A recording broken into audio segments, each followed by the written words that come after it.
ಶ್ರೀಗುರುಭ್ಯೋ ನಮಃ ಹರಿ ಓಂ ಯೋಂತಃ ಪ್ರವಿಶ್ಯ ಮಮ ವಾಚಮಿಮಾಂ ಪ್ರಸಪ್ತಾಂ ಸಂಜೀವಯತ್ಯಖಿಲಶಕ್ತಿಧರಸ್ವಧಾಮ್ನಾ ಅನ್ಯಾಂಶ್ಚ ಹಸ್ತಚರಣಶ್ರವಣತ್ವಗಾದೀನ್ ಪ್ರಾಣಾನ್ ನಮೋ ಭಗವತೆ ಪುರುಷಾಯ ತುಭ್ಯಂ ಭವತಿ ಧನುಭಾವ ದೃಢಮೋ ಕೋಪಿ ವಾಗ್ಮಿ ಜಡಮತಿರವಿಜಂತುರ್ಜಾಯತೆ ಪ್ರಾಜ್ಞಮೂಲಿಃ ಸಕಲವಚನಚೇತೋ ದೇವತಾ ಭಾರತೀ ಸಾ ಮಮ ವಚನೆ ದತ್ತಾಂ ಸನ್ನಿಧಿಂ ಮಾನಸೇ ಚ ತಪೋ ವಿದ್ಯಾಗುಣೋ ಘಾಗರಾನಹಂ ವಾದಿರಾಜಗುರುನ್ ವಂದೇ ಹಯಗ್ರೀವಪದಾಶ್ರಯ ಪೂಜ್ಯಾಯ ರಾಘವೇಂದ್ರಾಯ ಸತ್ಯಧರ್ಮರತಾಯ ಚ ಭಜತಾಂ ಕಲ್ಪವೃಕ್ಷಾಯ ನಮತಾಂ ಕಾಮಧೇನವೇ ಬ್ರಹ್ಮಚರ್ಯ ಹರಿಪ್ರೇತಸವಿದ್ಯಾ ಬಾಧಶಾಲಿನಃ ಇಷ್ಟದಾನ್ ಕಷ್ಟಹರ್ತೃನ್ನಃ ವಿದ್ಯಾಮಾನ್ಯಾನ್ ಮುನೀನ್ ನಮಃ ಶ್ರೀಗುರುಭ್ಯೋ ನಮಃ.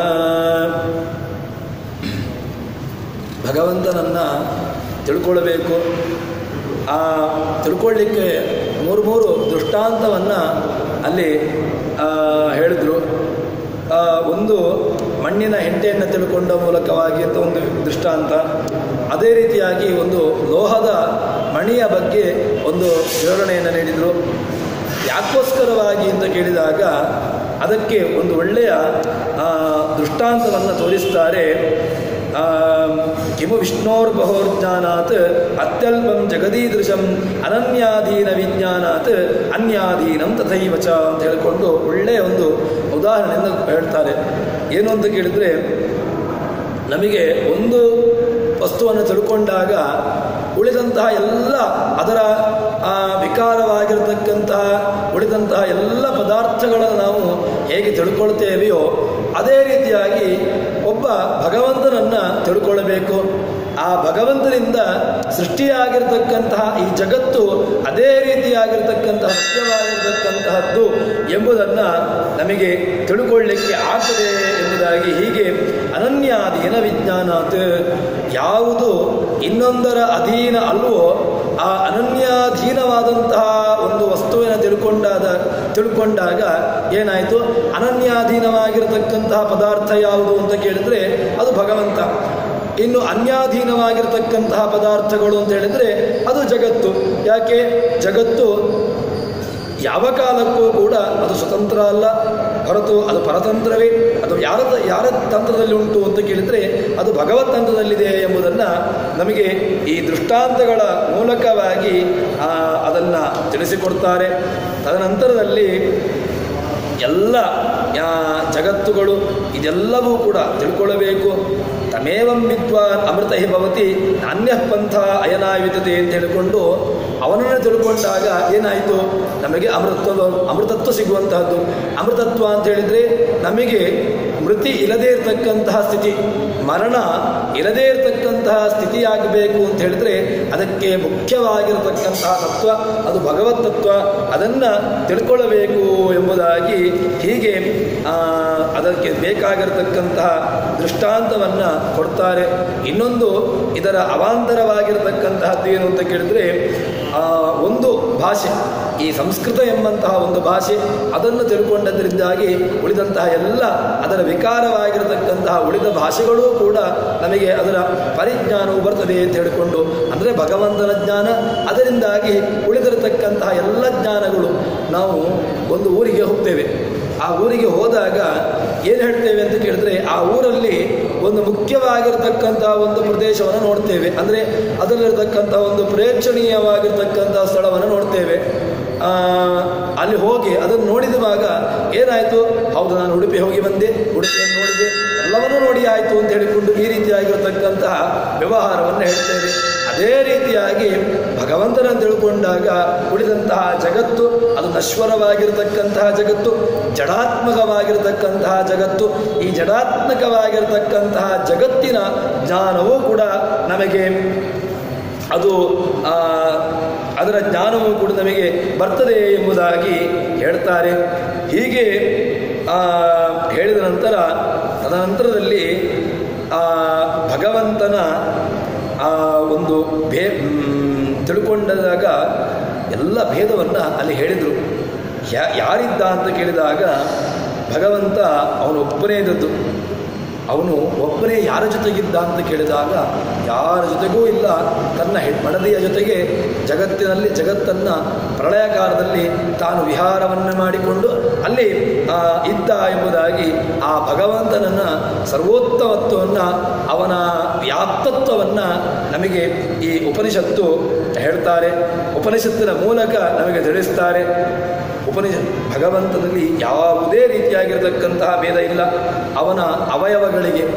ಯಾಕೆಂದರೆ ಕೆಲವು ಸಂದರ್ಭದಲ್ಲಿ ನಾವು ವ್ಯವಹಾರವನ್ನು ಮಾಡುವಾಗ ನಮಗೆ ಪರಮಾತ್ಮನ ಶರೀರ ಅಂತ ಹೇಳ್ತೇವೆ, ಅಥವಾ ಪರಮಾತ್ಮನಲ್ಲಿರತಕ್ಕಂತಹ ಅವಯವಗಳು ಅಂತ ಹೇಳ್ತೇವೆ.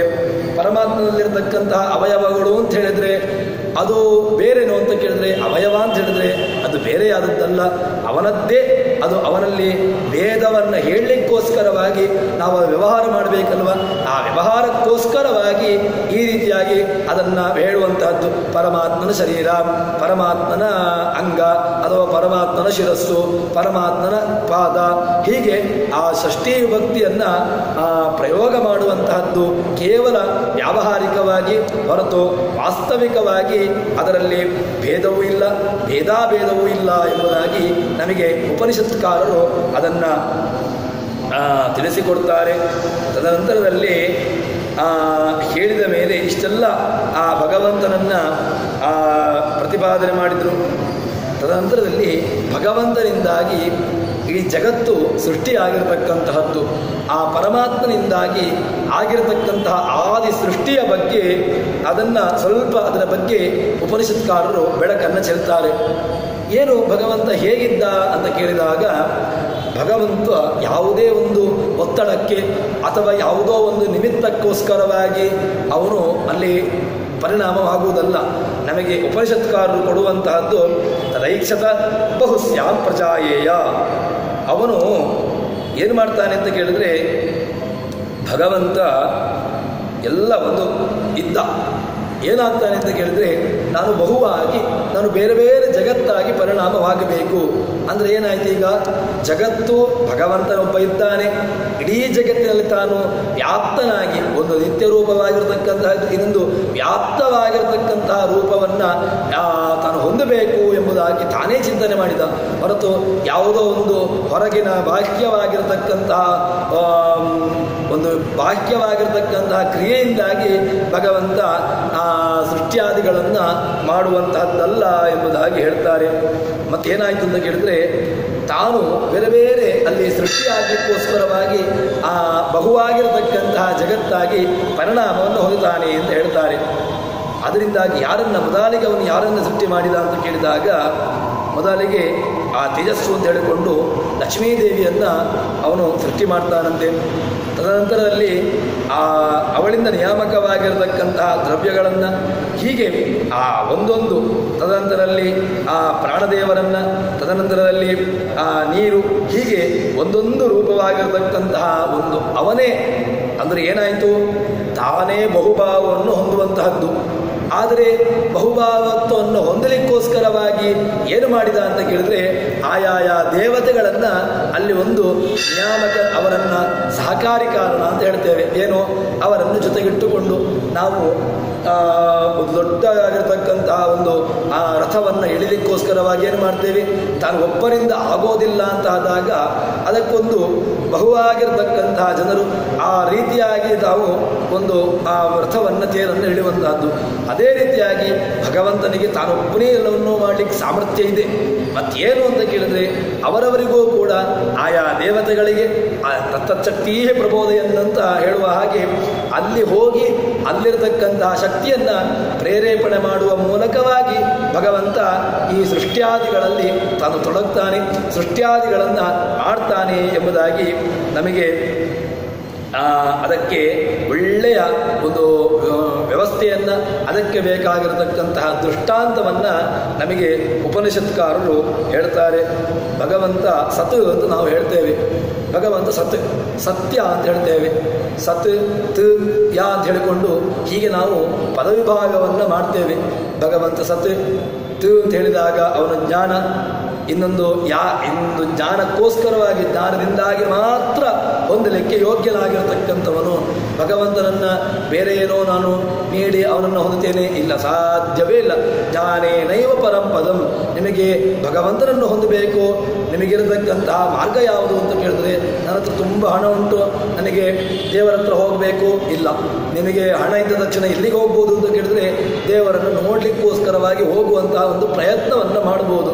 ಆದರೆ ಭಗವಂತ ಕಾಣಬೇಕು, ಭಗವಂತನ ಅಪರೋಕ್ಷ ಜ್ಞಾನವಾಗಬೇಕು ಅಂತಾದರೆ ಆವಾಗ ಅದಕ್ಕಿರತಕ್ಕಂತಹ ಮಾರ್ಗ ಯಾವುದು ಅಂತ ಕೇಳಿದ್ರೆ, ಅದಕ್ಕಿರತಕ್ಕಂತಹ ಮಾರ್ಗ ಅದು ಒಂದೇ, ಅದು ಕೇವಲ ಜ್ಞಾನ ಮಾತ್ರ ಎಂಬುದನ್ನು ನಮಗೆ ಉಪನಿಷತ್ಕಾರರು ಅದನ್ನು ತಿಳಿಸಿಕೊಡ್ತಾರೆ.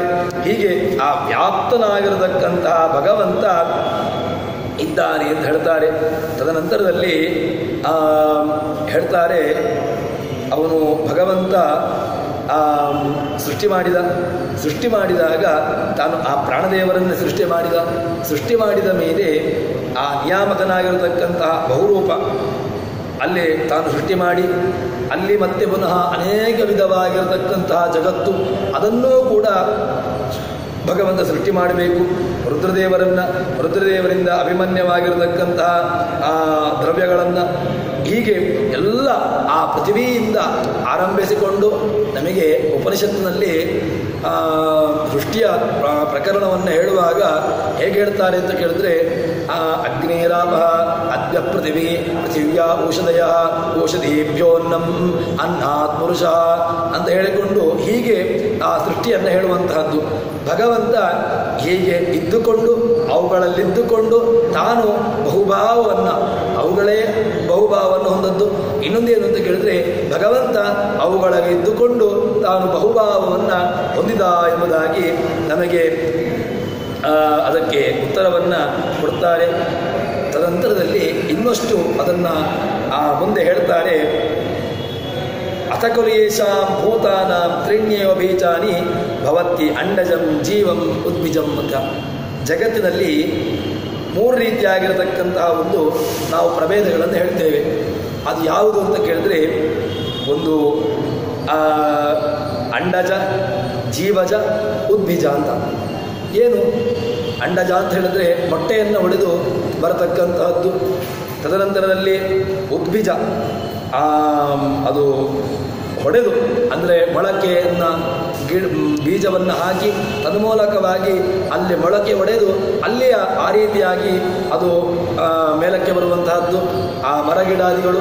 ತದನಂತರದಲ್ಲಿ ಜೀವಜಂತುಗಳು, ಇನ್ನು ಉಳಿದಂತಹ ಜರಾಯುಜಗಳು, ಅವರು ಆ ತಾಯಿಯ ಮೂಲಕವಾಗಿ ಅಥವಾ ಇನ್ನಿತರ ವ್ಯವಸ್ಥೆಯಿಂದಾಗಿ ಅಲ್ಲಿಯೂ ಕೂಡ ಈ ರೀತಿಯಾಗಿರ್ತಕ್ಕಂತಹ ಭಗವಂತನ ವ್ಯವಸ್ಥೆಯನ್ನು ನಮಗೆ ಸೃಷ್ಟಿಯನ್ನು ಯಾವ ರೀತಿಯಾಗಿ ಭಗವಂತ ಅದನ್ನು ತೋರಿಸಿಕೊಡ್ತಾನೆ, ತಾನದನ್ನು ಆಡ್ತಾನೆ ಎಂಬುದನ್ನು ನಮಗೆ ತೋರಿಸಿಕೊಡ್ತಾರೆ. ಹೀಗೆ ಸೃಷ್ಟಿ ಮಾಡಿದ ಮೇಲೆ ಅಲ್ಲಿ 3 ಸೇರಿಸಿಕೊಂಡು ಹೇಳ್ತಾರೆ. ಅದೇನು ಅಂತ ಕೇಳಿದ್ರೆ, ಒಂದು ನೀರು, ಒಂದು ಮಣ್ಣು, ಇನ್ನೊಂದು ಬೆಂಕಿ, ಈ ತ್ರಿವತ್ಕರಣ ಅಂತ ಹೇಳ್ತಾರೆ. ಈ 3 ಇಟ್ಟುಕೊಂಡು ತನ್ಮೂಲಕವಾಗಿ ಮತ್ತಷ್ಟು ಅದನ್ನು ವ್ಯವಸ್ಥೆ ಮಾಡ್ತಾ ಹೋಗುವಂತಹದ್ದು. ಹೇಗೆ ನಾವು ಜಗತ್ತಿನಲ್ಲಿ ಕೆಲವೆಲ್ಲ ವ್ಯವಸ್ಥೆಗಳು ಸೃಷ್ಟಿಯಾದಿಗಳನ್ನು ಮಾಡಬೇಕು ಅಂತಾದರೆ ಅದಕ್ಕೆ ಬೇಕಾಗಿರತಕ್ಕಂತಹ ಒಂದಷ್ಟು ವಿಧಾನಗಳನ್ನು ಉಪಯೋಗಿಸಿಕೊಂಡು ನಾವು ಯಾವುದೋ ಒಂದು ವಸ್ತುವನ್ನು ಮಾಡ್ತೇವೆ. ಅದೇ ರೀತಿಯಾಗಿ ಇಲ್ಲಿ ಆ ಭಗವಂತ ಸೃಷ್ಟಿ ಹೇಗೆ ಅಂತ ಕೇಳಿದ್ರೆ, ಭಗವಂತ ಇದ್ದಕ್ಕಿದ್ದ ಹಾಗೆ ಅದನ್ನು ಸೃಷ್ಟಿ ಮಾಡುವಂತಹದ್ದಲ್ಲ. ಭಗವಂತ ಏನು ಮಾಡ್ತಾನೆ ಅಂತ ಕೇಳಿದ್ರೆ, ಅದಕ್ಕೆ ಬೇಕಾಗಿರತಕ್ಕಂತಹ ಒಂದಷ್ಟು ಆ ನಿಯಮವನ್ನು, ಅದಕ್ಕೆ ಬೇಕಾಗಿರತಕ್ಕಂಥ ಈ ಒಂದು 3 ವಿಧಗಳನ್ನು ತಾನು ಸೇರಿಸಿಕೊಂಡು ತನ್ಮೂಲಕವಾಗಿ ಭಗವಂತ ಈ ಜಗತ್ತಿನಲ್ಲಿ ಸೃಷ್ಟಿಯಾದಿಗಳನ್ನು ಮಾಡ್ತಾನೆ ಎಂಬುದಾಗಿ ನಮಗೆ ಅದನ್ನು ತೋರಿಸಿಕೊಡ್ತಾರೆ. ತದ್ವರ್ತಂ ಏಕೈಕ ಅಗರೋತು ಅಂತ ಹೇಳಿಕೊಂಡು ಆ 3 ಸೇರಿಸಿಕೊಂಡು ಭಗವಂತ ಅದನ್ನು ಮಾಡ್ತಾನೆ ಎಂಬುದಾಗಿ ಹೇಳ್ತಾರೆ. ಜೀವಾಖ್ಯನೇಕ ರೂಪೇಣ ಅಂತ ಹೇಳಿಕೊಂಡು ಹೀಗೆ ಆ ತೃಟ್ಟಿ, ಶ್ರೀದೇವಿ, ಪ್ರಾಣ, ರುದ್ರ ಇವರ ದ್ವಾರ ಪರಮಾತ್ಮನ ಅಧೀನ ಅಂತ ಹೇಳ್ತಾರೆ. ಹೇಗೆ ಅಂತ ಕೇಳಿದರೆ, ಕೇವಲ ಆ ಜಗತ್ತನ್ನು ಸೃಷ್ಟಿ ಮಾಡುವಂತಹದ್ದು ಅದು ಯಾವ ರೀತಿಯಾಗಿ ಅಂತ ಕೇಳಿದ್ರೆ ಇದಗ್ನಿ ರೋಹಿತಂ ರೂಪಂ ತೇಜಸ ರೂಪಂ ಅಂತ ಹೇಳಿಕೊಂಡು ಹೇಳ್ತಾರೆ. ಅಗ್ನಿಯಲ್ಲಿ ಕೆಂಪಾಗಿರತಕ್ಕಂತಹ ಬಣ್ಣವನ್ನು ನಾವು ನೋಡ್ತೇವೆ. ಆ ಕೆಂಪಾಗಿರತಕ್ಕಂತಹ ಬಣ್ಣ ಅದು ಯಾರ್ದು ಅಂತ ಕೇಳಿದ್ರೆ ಅದು ಶ್ರೀದೇವಿ ಅಧೀನ ಅಂದರೆ ಲಕ್ಷ್ಮೀದೇವಿಯಿಂದ ಅಧೀನವಾಗಿರತಕ್ಕಂತಹದ್ದು ಅಂತ ಹೇಳ್ತಾರೆ. ತದನಂತರದಲ್ಲಿ ಆ ಅಗ್ನಿಯಲ್ಲಿ ಆ ಬಿಳಿಯ ಬಣ್ಣ ಅದು ಯಾರ್ದು ಅಂತ ಕೇಳಿದ್ರೆ ಅಬ್ದೇವತೆಯ ಅಂದರೆ ಅಬ್ದೇವತೆಯ ಅಭಿಮಾನಿಯಾಗಿರ್ತಕ್ಕಂಥ ಪ್ರಾಣ ಅಧೀನವಾಗಿರತಕ್ಕಂತಹದ್ದು ಅಂತ ಎಂಬುದಾಗಿ ಹೇಳ್ತಾರೆ. ತದನಂತರದಲ್ಲಿ ಅಗ್ನಿಯಲ್ಲಿರ್ತಕ್ಕಂತಹ ಕಪ್ಪು ವರ್ಣ ಅದು ಪೃಥ್ವೀ ರೂಪ. ಆ ಪೃಥ್ವಿಯಿಂದ ಅಭಿಮಾನಿಯಾಗಿರ್ತಕ್ಕಂತಹ ರುದ್ರದೇವರು ಅವರ ಅಭಿಮನ್ಯಮಾನವಾಗಿರ್ತಕ್ಕಂತಹದ್ರಿಂದಾಗಿ ಅದು ಕಪ್ಪಾಗಿರತಕ್ಕಂತಹದ್ದು ಅಂತ ಹೇಳಿಕೊಂಡು ಹೀಗೆ ಅದರ ಅಧೀನತ್ವವನ್ನು ನಮಗೆ ಹೇಳ್ತಾರೆ. ತದನಂತರದಲ್ಲಿ ಇನ್ನು ಮುಖ್ಯವಾಗಿರತಕ್ಕಂತಹ ಅಧೀನ ಯಾರ್ದು ಅಂತ ಕೇಳಿದ್ರೆ ಅದು ನೇರವಾಗಿ ಅದು ಭಗವಂತನದ್ದೇ. ಯಾಕೆ ಎಲ್ಲವನ್ನು ಅದನ್ನು ನಮಗೆ ಏಕಏವ ಅತಿಥಿಯೋಸೌ ಅತಃ ಸರ್ವೋತ್ತಮತ್ವತಃ ಮುಖ್ಯತ್ವಾದೇವ ಸನ್ನಾಮ ಸಪ್ತತಿರ್ಜ್ಞಾನರೂಪತಃ ಸತ್ಯಮಿತ್ಯುಚ್ಯತೆ ವಿಷ್ಣು ತಂ ನಾಸಿ ಕಥಂಚನ. ನಮಗೆ ಉಪನಿಷತ್ತು ತಿಳಿಸಿಕೊಡುವಂತಹದ್ದು ಏನು ಅಂತ ಕೇಳಿದ್ರೆ ಭಗವಂತ ಅವನು ಒಬ್ಬನೇ ಸರ್ವೋತ್ತಮತ್ವತಃ ಮತ್ತು ಮುಖ್ಯತ್ವಾದೇವ ಸನ್ನಾಮ ಅವನು ಸತ್ ಅಂತ ನಾವು ಹೇಳ್ತೇವೆ. ಯಾಕೋಸ್ಕರವಾಗಿ ಅವನು ಸತ್ ಅಂತ ಹೇಳಿದರೆ ಸತ್ ಮುಖ್ಯತ್ವಾತ್ ಅವನು ಜಗತ್ತಿಗೆ ಮುಖ್ಯನಾಗಿರ್ತಕ್ಕಂಥವನು. ಜಗತ್ತು ಯಾರು ಇಲ್ಲದಿದ್ದರೆ ಜಗತ್ತಿಗೆ ಅಸ್ತಿತ್ವ ಇಲ್ಲವೋ ಅದಕ್ಕೋಸ್ಕರವಾಗಿ ಭಗವಂತನನ್ನು ಸತ್ ಅಂತ ಹೇಳುವಂತಹದ್ದು.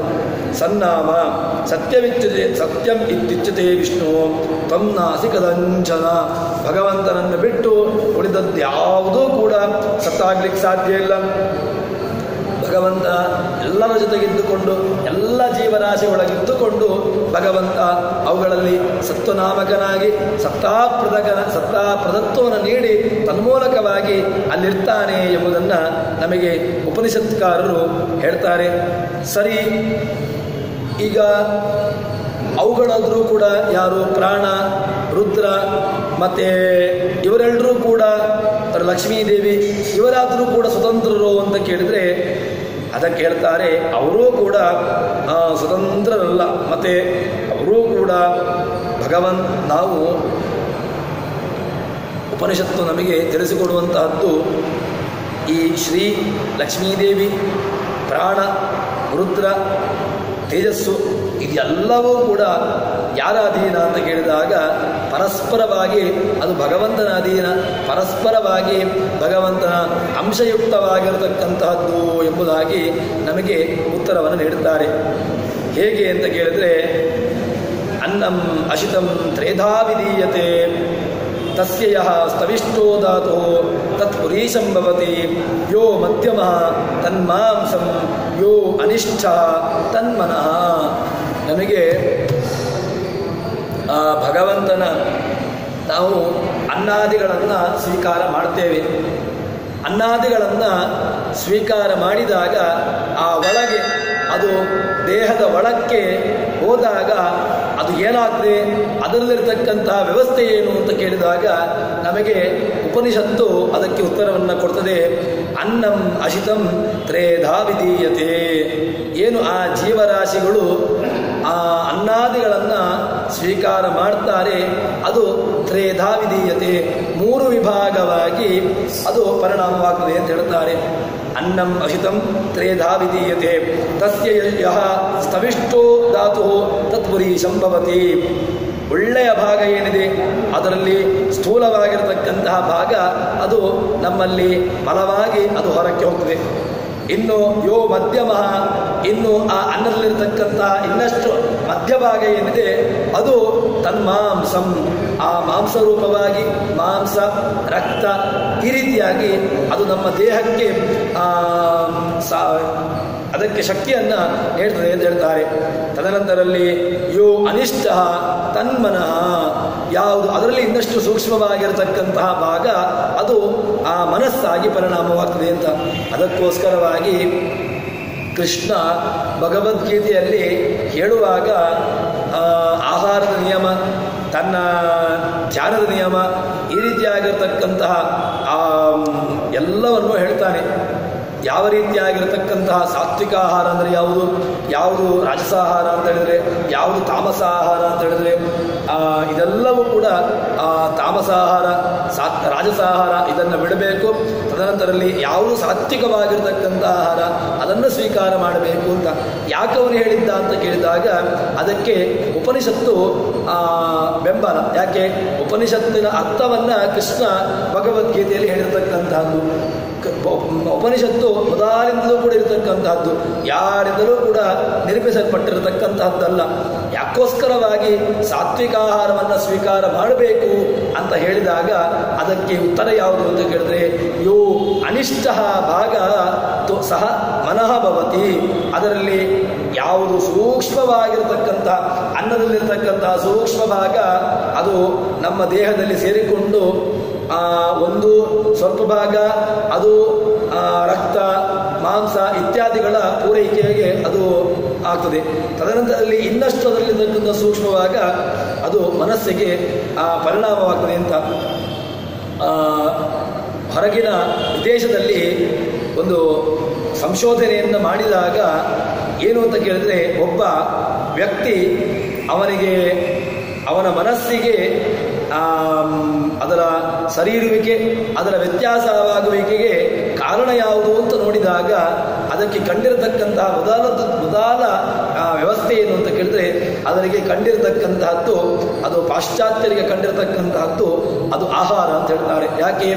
ಆಹಾರವನ್ನು ನೀವು ಒಂದಷ್ಟು ಅದರಲ್ಲಿರ್ತಕ್ಕಂತಹ ಯಾವುದೇ ರೀತಿಯಾಗಿ ಅದರಲ್ಲಿ ಒಂದಷ್ಟು ನಿಮ್ಮ ಪ್ರೀತಿಯನ್ನು ತೋರಿಸದೆ ಅಥವಾ ಯಾವುದೋ ಒಂದು ರೀತಿಯಾಗಿ ಮನಸ್ಸಿಲ್ಲದೆ ಮಾಡಿರತಕ್ಕಂಥ ಆಹಾರವನ್ನು ಸ್ವೀಕಾರ ಮಾಡಿದಂಥವನು ಏನಾಗ್ತಾನೆ ಅಂತ ಕೇಳಿದ್ರೆ, ಅವನ ಮನಸ್ಸು ಕೂಡ ಅದೇ ರೀತಿಯಾಗಿ ಅದು ಕಶ್ಮಲವಾಗಿ ಒಂದಷ್ಟು ಅವನಿಗೂ ಕೂಡ ಅದು ಏನು ಏಳಿಗೆಗೆ ಅದು ಕಾರಣ ಅಂತ ಅನಿಸಿಕೊಳ್ಳೋದಿಲ್ಲ.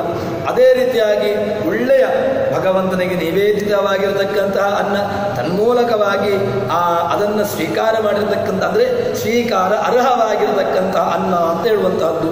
ನೀವು ಯಾವುದನ್ನು ಈ ದೇಹದ ಈ ಪೋಷಣೆಗೋಸ್ಕರವಾಗಿ ನೀವು ಸ್ವೀಕಾರ ಮಾಡ್ತೀರೋ ಆ ಅನ್ನಾದಿಗಳು ಅದು ಚೆನ್ನಾಗಿ ನಮ್ಮ ದೇಹದಲ್ಲಿ ಅದು ಪಚನವಾಗಬೇಕು. ತನ್ಮೂಲಕವಾಗಿ ನಮ್ಮ ಮನಸ್ಸಿಗೆ ಅದು ಒಳ್ಳೆಯ ಪ್ರಚೋದನೆಯನ್ನು, ಧಿಯೋ ಯೋ ನ ಪ್ರಚೋದಯಾತ್ ಅಂತ ಹೇಳಿದಾಗ ನಮ್ಮ ಮನಸ್ಸಿಗೆ ಒಳ್ಳೆಯ ಪ್ರಚೋದನೆಯನ್ನು ನೀಡುವಂತಹದ್ದು ಆಗಬೇಕು. ಆವಾಗ ಅದಕ್ಕೆ ಮುಖ್ಯವಾಗಿರತಕ್ಕಂತಹ ಕಾರಣ ಯಾವುದು ಅಂತಂದರೆ ಅದು ಅನ್ನ ಎಂಬುದಾಗಿ. ಅಂದರೆ ಅನ್ನ ಅಂತ ಹೇಳಿದರೆ ಯದತ್ತಿ ತದನ್ನಂ, ಯಾವುದನ್ನು ನಾವು ತಿಂತೇವೆಯೋ, ಯಾವುದನ್ನು ನಾವು ಉಪಜೀವಿಸಿಕೊಂಡಿರ್ತೇವೆಯೋ ಅದಕ್ಕೆ ಅನ್ನ ಅಂತ ಹೇಳಿಕೊಂಡು ಹೇಳ್ತಾರೆ. ಹೀಗೆ ಅನ್ನಾದಿಗಳನ್ನು ಸ್ವೀಕಾರ ಮಾಡಬೇಕು. ತದನಂತರದಲ್ಲಿ ಒಳಗಿರತಕ್ಕಂತಹ ಏನು ಒಳಗಿರತಕ್ಕಂತಹ ವ್ಯವಸ್ಥೆಗಳು ಕೂಡ ಅದು ಹೊರಕ್ಕೆ ಹೋಗುವಂತಹ ವ್ಯವಸ್ಥೆಯು ಕೂಡ ಅದು ಭಗವಂತನದ್ದೇ ಎಂಬುದಾಗಿ ಹೀಗೆ ನಮಗೆ ಒಳ್ಳೆಯ ದೃಷ್ಟಾಂತವನ್ನು ತನ್ಮೂಲಕವಾಗಿ ಬೇಕಾಗಿರತಕ್ಕಂತಹ ವ್ಯವಸ್ಥೆಯನ್ನು ಹೇಳ್ತಾರೆ. ಹೀಗೆ ಹೇಳಿದ ಮೇಲೆ ಹೇಳ್ತಾನೆ ಶ್ವೇತಕೇತು ಪ್ರಾರ್ಥನೆ ಮಾಡ್ತಾನಂತೆ, ನನಗೆ ನೀವು ಒಳ್ಳೆಯ ಭೂಯೇವ ಭಗವಾನ್ ವಿಜ್ಞಾಪಯತು ಅಂತ ಅಷ್ಟಷ್ಟು ನನಗೆ ಇನ್ನಷ್ಟು ನೀವು ಈಗ ಏನು ಭಗವಂತನ ತತ್ವದ ಬಗ್ಗೆ ಹೇಳಿದ್ದೀರಿ ಅದು ನನಗೆ ಮನದಟ್ಟಾಗಿದೆ. ಇನ್ನಷ್ಟು ಭಗವಂತನ ಬಗ್ಗೆ ನನಗೆ ಕೇಳಬೇಕು. ಯಾಕೋಸ್ಕರವಾಗಿ ಭಗವಂತ ಇಷ್ಟು ರೀತಿಯಾಗಿ ನಮ್ಮ ದೇಹದಲ್ಲಿ ಯಾವ ರೀತಿಯಾಗಿ ನಮ್ಮ ದೇಹದಲ್ಲಿ ಇದ್ದಾನೆ, ಅವನ ವ್ಯವಸ್ಥೆಗಳು ಏನು ಎಂಬುದನ್ನು ತಾನು ತಿಳ್ಕೊಳ್ಳಬೇಕು ಎಂಬುದಾಗಿ ಹೇಳ್ತಾರೆ. ತದನಂತರದಲ್ಲಿ ಆ ಭಗವಂತನ ಎಲ್ಲ ನಾಮ ಇದನ್ನು ಭಗವಂತನದ್ದೇ ಎಂಬುದಾಗಿ ಹೇಳಿದರು. ತದನಂತರದಲ್ಲಿ ಇನ್ನಷ್ಟು ಆ ಭಗವಂತನನ್ನು ಬಿಟ್ಟು ಜೀವನನ್ನ ಯಾವ ಕಾಲಕ್ಕೂ ಕೂಡ ಯಾವ ಉಪನಿಷತ್ತು ಕೂಡ ಜೀವನನ್ನ ಕುರಿತು ಅಥವಾ ಜೀವನಿಗೋಸ್ಕರವಾಗಿ ಜೀವನ ಉತ್ತಮತ್ವವನ್ನು ಹೇಳುವುದಕ್ಕೋಸ್ಕರವಾಗಿ ಯಾವ ಉಪನಿಷತ್ತು ಕೂಡ ಹೊರಟಿಲ್ಲ.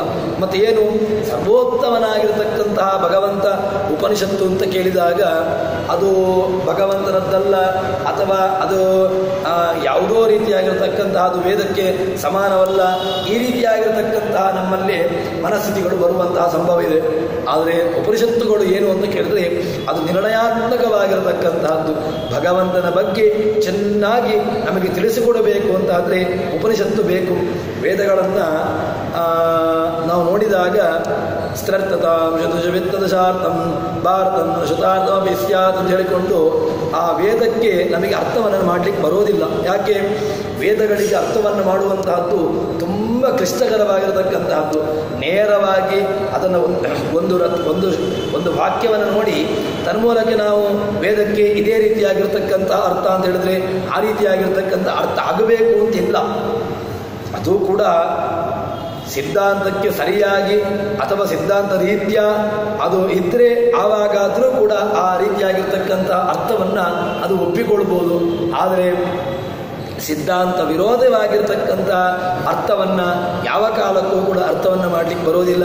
ಅದೇ ರೀತಿಯಾಗಿ ಉಪನಿಷತ್ತು ಕೂಡ ತಮ್ಮ ಆ ಸರ್ವೋತ್ತಮತ್ವವನ್ನು ತಾನು ಯಾಕೋಸ್ಕರ ಇದ್ದೇನೆ, ತನ್ನ ಯಾವುದು ತನ್ನ ತಾತ್ಪರ್ಯ ಅಂತ ಕೇಳಿದರೆ ಅದಕ್ಕೆ ಹೇಳತಕ್ಕಂತಹದ್ದು ಮುಖ್ಯ ತಾತ್ಪರ್ಯ ಅದು ಭಗವಂತನದ್ದೇ ಎಂಬುದನ್ನು, ಭಗವಂತನನ್ನೇ ಕೊಂಡಾಡತಕ್ಕಂತಹದ್ದು ಎಂಬುದಾಗಿ ಹೇಳ್ತಾರೆ. ತದನಂತರದಲ್ಲಿ ಭಗವಂತನ ಈ ಅಗ್ನಿಯಾದಿ ಶಬ್ದಗಳನ್ನು ಅಗ್ನಿರಿತಿ ನಾಮ ಮುಖ್ಯತೋ ನಾಸ್ತಿ ಅಗ್ನಿನಾಮಾನಿ ತ್ರೇಣಿ ರೂಪಾಣಿ ನಾಮಧೇಯಂ ಸತ್ಯಾದಿ ಅಂತ ಹೇಳಿಕೊಂಡು ಅಗ್ನಿಯಲ್ಲಿ ಅಗ್ನಿಯ ಹೆಸರುಗಳು ಅದಕ್ಕೆ ಸಾರ್ಥಕವಾಗಿಲ್ಲ ಅಂತ ಹೇಳ್ತಾರೆ. ಯಾಕೆ? ಅಗ್ನಿಗೆ ಯಾವುದೋ ಒಂದು ರೀತಿಯಲ್ಲಿ ನಾವು ದೇಹವನ್ನು ಅಗಸಂಚಲನೆಯಿಂದ ನಮ್ಮನ್ನು ನಾವು ಬಿಸಿ ಮುಟ್ಟಿದಾಗ ನಮ್ಮನ್ನು ಚಲಿಸುವಂತೆ ಮಾಡ್ತದೆ. ಒಂದು ಬಿಸಿಯಾದಾಗ ನಮ್ಮಲ್ಲಿ ಅದು ಸಂಚಾರವನ್ನು ಮಾಡುವಂತೆ ಮಾಡ್ತದೆ. ನೀರಿಗೆ ಸಂಪರ್ಕವಾದಾಗ ಬಿಸಿಯದ್ದು ನೀರು ಕುದಿಯುವಂತೆ ಮಾಡ್ತದೆ. ಇನ್ನಿತರ ಯಾವುದೋ ಒಂದು ಗಾಳಿಗೆ ಸಂಪರ್ಕವಾದಾಗ ಬಿಸಿಯಾಗಿರ್ತಕ್ಕಂತಹ ವ್ಯವಸ್ಥೆಯನ್ನು ಅದು ಮಾಡ್ತದೆ. ಹೊರತು ವಾಸ್ತವಿಕವಾಗಿ ಅಗ್ನಿಯ ಧರ್ಮ ಏನು? ಬಿಸಿಯಾಗಿರ್ತಕ್ಕಂಥದ್ದು. ಬಿಸಿಯಾಗಿರುವ ಧರ್ಮ ಅದು ಇದರ ಜೊತೆಗೆ ಸಂಪರ್ಕ ಹೊಂದಿದಾಗ ನಮಗೆ ಆಯಾಯ ಧರ್ಮಗಳ ನಮಗೆ ಜ್ಞಾನ ಅದು ಉಂಟಾಗುವಂತಹದ್ದು. ಹೀಗೆ ಅಗ್ನಿಯಾದಿ ಶಬ್ದಗಳು, ಪ್ರಾಣಾದಿ ಶಬ್ದಗಳು, ವಾಯು ಇತ್ಯಾದಿ ಎಲ್ಲ ವಾಕ್, ಪ್ರಾಣ, ಮನಸ್ಸು ಎಲ್ಲವೂ ಕೂಡ ಅದು ಯಾರ ಅಧೀನವಾಗಿರತಕ್ಕಂತಹದ್ದು ಅಂತ ಕೇಳಿದಾಗ ಅದು ಮುಖ್ಯವಾಗಿ ಭಗವಂತನ ಅಧೀನ. ಭಗವಂತ ಅಲ್ಲಿದ್ದುಕೊಂಡು ತತ್ತನ್ನಿಯಾಮಕನಾಗಿ ತತ್ತನ್ನಾಮಕನಾಗಿ, ಇನ್ನೊಂದೇನು ಅಂತ ಕೇಳಿದ್ರೆ ತತ್ತನ್ನಿಯಾಮಕತ್ವನೂ ಇರಬೇಕು, ತತ್ತನ್ನಾಮಕತ್ವನೂ ಇರಬೇಕು. ಹೀಗೆ ಭಗವಂತ ಅದರೊಳಗೆ ಇರ್ತಾನೆ ಎಂಬುದಾಗಿ ನಮಗೆ ಉತ್ತರವನ್ನು ಕೊಡ್ತಾರೆ.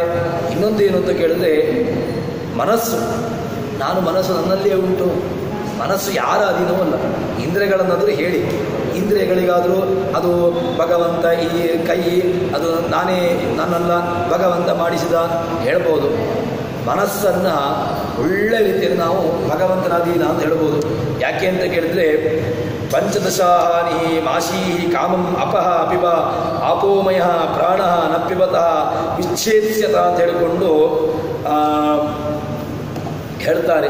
ಏನು ಅಂತ ಕೇಳಿದ್ರೆ ಈ ಮನಸ್ಸು ಜೀವ, ಪ್ರಾಣ, ಶ್ರದ್ಧೆ, ಆಕಾಶ, ವಾಯು, ಜ್ಯೋತಿ, ಜಲ, ಪೃಥಿವಿ, ಇಂದ್ರಿಯ, ಮನಸ್ಸು, ಅನ್ನ, ವೀರ್ಯ, ತಮಸ್ಸು, ಮಂತ್ರ, ಕರ್ಮ, ಲೋಕ, ಹೀಗೆ 16 ಕಲೆಗಳನ್ನು ಹೇಳ್ತಾರೆ. ಈ 16 ಕಲೆಗಳಂತಹ ಇದು ಯಾರ್ದು ಅಂತ ಕೇಳಿದ್ರೆ ಇದು ಮುಖ್ಯವಾಗಿ ಭಗವಂತನದ್ದು ಅಂತ ಹೇಳ್ತಾರೆ.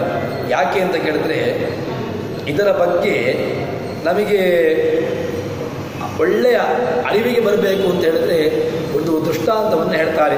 ಅದು ಯಾವುದು ಅಂತ ಕೇಳಿದ್ರೆ ಅಪೋಮಯ ಪ್ರಾಣ ನ ಪಿಬತಃ ವಿಚ್ಛೇದಿತ. ಈ ದೇಹದಲ್ಲಿ ನೀರಿನ ಅಂಶವನ್ನು ಬಿಟ್ಟು ಬಿಡುವ. ಒಂದು 15 ದಿವಸ ನೀರನ್ನು ಕುಡಿಯದಿರುವಂತಹದ್ದು, 15 ದಿವಸ ಆಹಾರವನ್ನು ಸೇವಿಸದೇ ಇರುವಂತಹದ್ದು, 15 ದಿವಸ ಹೀಗೆ ಆ ಒಂದೊಂದು ವ್ಯವಸ್ಥೆಗಳನ್ನು ಬಿಟ್ಟಾಗ ಏನಾಗ್ತದೆ? ಪೂರ್ಣವಾಗಿ ಇದು ಭಗವಂತನ ಅಧೀನ ಅಂತ ಗೊತ್ತಾಗ್ತದೆ. ಆವಾಗ ಮನಸ್ಸು ಕೂಡ ಯಾವುದೇ ರೀತಿಯಾಗಿ ವ್ಯವಹಾರವನ್ನು ಮಾಡುವುದಿಲ್ಲ. ಯಾಕೆ? ಮನಸ್ಸು ನೀನು ನಿನ್ನ ಅಧೀನ ನನ್ನ ಅಧೀನದಲ್ಲಿದ್ದುಕೊಂಡೇ ನಾನೆಲ್ಲವನ್ನೂ ಮಾಡ್ತಾ ಇದ್ದೆ ಅಂತ ಹೇಳಿದರೆ ಇದು ಈ ದೃಷ್ಟಾಂತ ಏನು 15 ದಿವಸಗಳ ಕಾಲ ಯಾವುದಕ್ಕೂ ಕೂಡ ಯಾವುದೇ ರೀತಿಯಾಗಿರ್ತಕ್ಕಂಥ ವ್ಯಾಪಾರವನ್ನು ಕೊಡದೇ ಇದ್ದಾಗ ಏನಾಗ್ತದೆ? ಮನಸ್ಸು ಕೂಡ ಅದು ಯಾವುದೇ ರೀತಿಯಾಗಿ ಅದರಲ್ಲಿ ಕಾರ್ಯಗಳು ಆಗುವುದಿಲ್ಲ. ತನ್ಮೂಲಕವಾಗಿ ನಮಗೆ ಏನು ಗೊತ್ತಾಗ್ತದೆ ಅಂತ ಹೇಳಿದ್ರೆ ಭಗವಂತನ ಸಂಬಂಧ ಈ ಮನಸ್ಸಿಗೆ ಎಷ್ಟು ಇದೆ ಎಂಬುದನ್ನು ನಮಗೆ ಈ ಉಪನಿಷತ್ತುಕಾರರು ತೋರಿಸಿಕೊಡ್ತಾರೆ.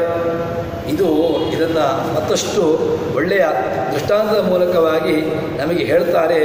ಅದು ಏನು ಅಂತ ಕೇಳಿದರೆ, ಶ್ವೇತಕೇತುವಿಗೆ ತಂದೆ ಹೇಳಿದ್ದು, ನಮಗೆ ಮನಸ್ಸು ಭಗವಂತನ ಅಧೀನ ಅಂತ ಹೇಳಿದ್ರಲ್ವಾ, ಭಗವಂತನ ಮನಸ್ಸು ಭಗವಂತನ ಅಧೀನ ಅಂತ ಹೇಳಿದಾಗ ಅದು ಹೇಗೆ, ನಾನು ಅದನ್ನು ಒಪ್ಪಿಕೊಳ್ಳುವುದು ಹೇಗೆ, ಅದಕ್ಕೇನಾದರೂ ಒಂದು ದೃಷ್ಟಾಂತ ಬೇಕಲ್ವಾ ಅಂತ ಕೇಳಿದಾಗ ಶ್ವೇತಕೇತುವಿಗೆ ತಂದೆ ಹೇಳಿರ್ತಕ್ಕಂಥದ್ದು ಏನು ಅಂತ ಕೇಳಿದ್ರೆ, ನೀನು ಯಾವುದೇ ರೀತಿಯಾಗಿ ಅನ್ನಾದಿಗಳನ್ನು ಸ್ವೀಕಾರ ಮಾಡಬೇಡ, ವಾಗೀಂದ್ರಿಯಕ್ಕೂ ಕೆಲಸವನ್ನು ಕೊಡಬೇಡ, ವೈಶ್ವಾನರೇ ಅದಕ್ಕೂ ಕೂಡ ಯಾವುದೇ ರೀತಿಯಾಗಿರ್ತಕ್ಕಂಥ ಕೆಲಸವನ್ನು ಕೊಡಬೇಡ. ಆವಾಗ ಏನಾಗ್ತದೆ ಅಂತ ಗೊತ್ತಾಗ್ತದೆ. ಹೇಳ್ತಾರೆ, ಈ 15 ದಿವಸಗಳ ಕಾಲ ಹೊಟ್ಟೆಗೆ ಏನೂ ಕೂಡ ಸ್ವೀಕಾರ ಮಾಡಿಲ್ವಂತೆ. 15 ದಿವಸ ಬಿಟ್ಟು ಬಂದ. ಏನು ಅಂತ ಬಂದು ಕೇಳಿದಾಗ ಹೇಳ್ತಾರಂತೆ, ನಾನು ನಿನಗೆ ಪಾಠ ಮಾಡಿದ್ದಲ್ವ ಹಿಂದಿನ ಆ ಮಂತ್ರಗಳೆಲ್ಲ, ಅದನ್ನು ಹೇಳು ಅಂತ ಹೇಳ್ತಾರಂತೆ.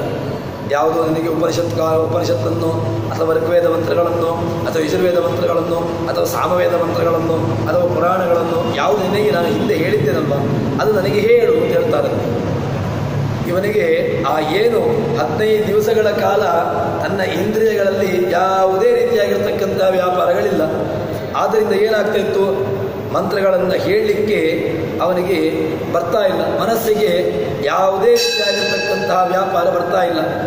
ಮನಸ್ಸು ಯಾವಾಗ ಅದು ತೊಡಗಿಕೊಳ್ತದೆ ಅಂತ ಕೇಳಿದರೆ, ಮನಸ್ಸಿಗೆ ಎಲ್ಲವೂ ಕೂಡ ಬೀಳ್ತಾ ಇರಬೇಕು.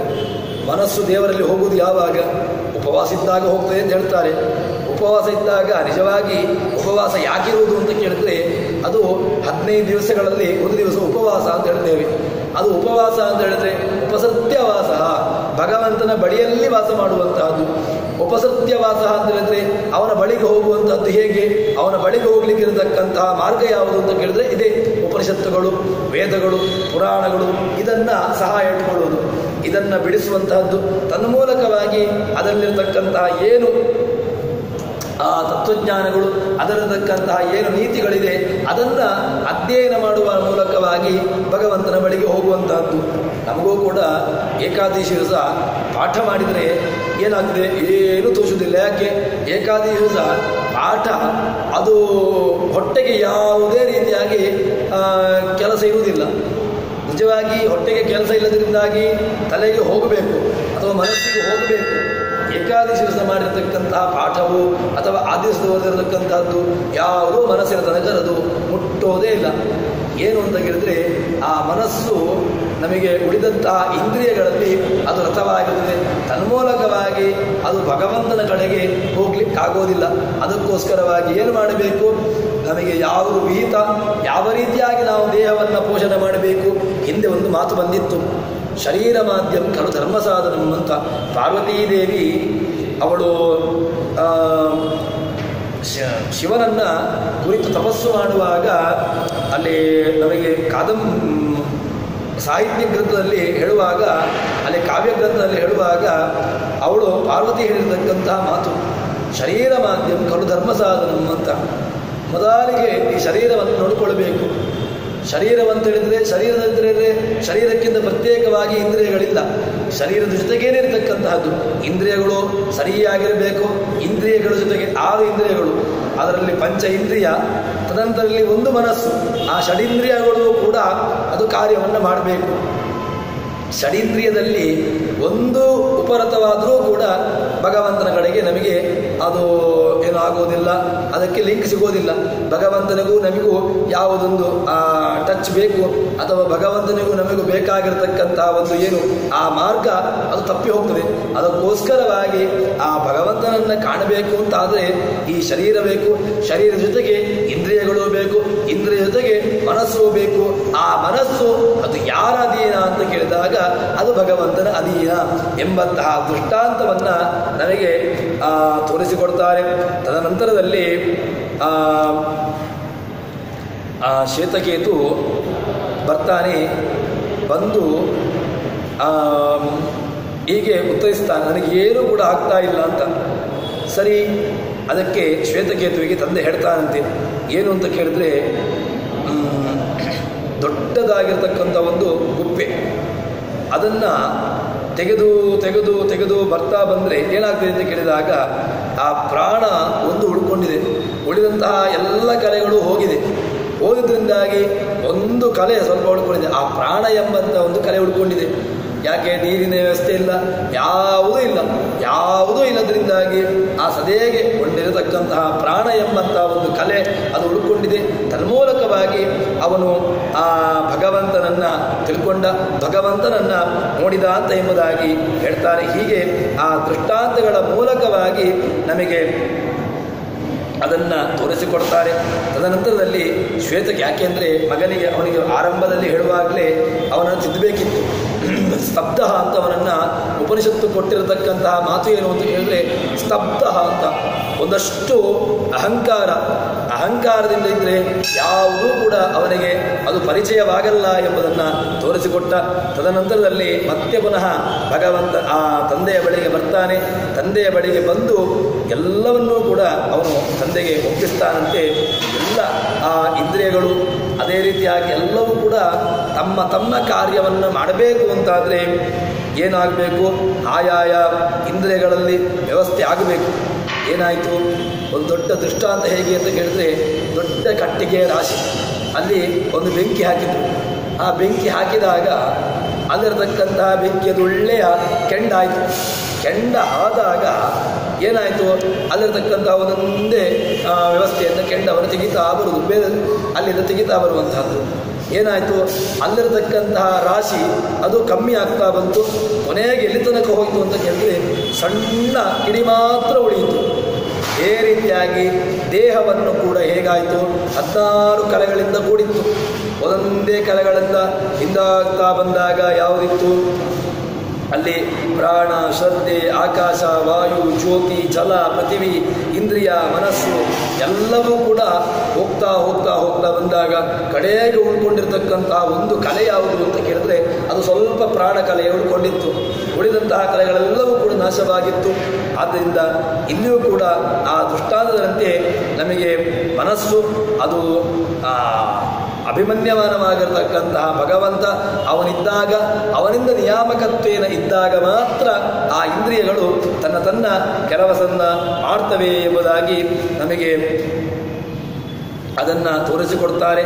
ತದನಂತರದಲ್ಲಿ ಆ ಭಗವಂತ ನಾವು ಅಧೀನ ಅಂತ ಎಷ್ಟು ದೃಷ್ಟಾಂತಗಳನ್ನು ಕೊಟ್ಟರು, ಮತ್ತಷ್ಟು ದೃಷ್ಟಾಂತಗಳ ಮೂಲಕವಾಗಿ ನಾವು ಎಷ್ಟು ಅಸ್ವತಂತ್ರರು ಎಂಬುದನ್ನು ಒಂದು ದೊಡ್ಡ ದೃಷ್ಟಾಂತ, ಅದರಲ್ಲಿ ನಮ್ಮ ಯಾವುದೇ ರೀತಿಯಾಗಿರ್ತಕ್ಕಂಥ ಕೈವಾಡ ಇಲ್ಲ ಎಂಬುದನ್ನು ಅದಕ್ಕೆ ತೋರಿಸಿಕೊಟ್ಟಿರತಕ್ಕಂತಹ ದೃಷ್ಟಾಂತ ಏನು ಅಂತ ಕೇಳಿದ್ರೆ, ತಂದೆ ಮಗನಿಗೆ ಕೊಟ್ಟಿರತಕ್ಕಂತಹ ಒಂದು ಇದ್ಯಾವುದು ಅಂತ ಕೇಳಿದ್ರೆ, ಶ್ವೇತಕೇತುಂ ಪುತ್ರಮವಾಚ ಸ್ವಪ್ನಾಂತಂ ಮೇ ಸೌಮ್ಯ ವಿಜಾನೀಹಿ ಯತ್ರ ಏತತ್ ಪುರುಷಂ ಸ್ವಪಿತಿ ನಾಮ ಸದಾ ಸೌಮ್ಯ ಸದಾ ಸಂಪನ್ನೋ ಭವತಿ ಸ್ವಂ ಅಪೀತೋ ಭವತಿ ತಸ್ಮಾತ್ ಏನಂ ಸ್ವಪಿತಿ ಇತ್ಯಾಚಕ್ಷತೆ ಸ್ವಂ ಹಿ ಅಪೀತೋ ಭವತಿ ಅಂತ ಹೇಳಿಕೊಂಡು ದೊಡ್ಡ ದೃಷ್ಟಾಂತ ಅದು ಯಾವುದು ಅಂತಂದರೆ ಈ ಸ್ವಪ್ನ ಅಥವಾ ಸುಷುಪ್ತಿ ಈ ಅವಸ್ಥೆಯನ್ನು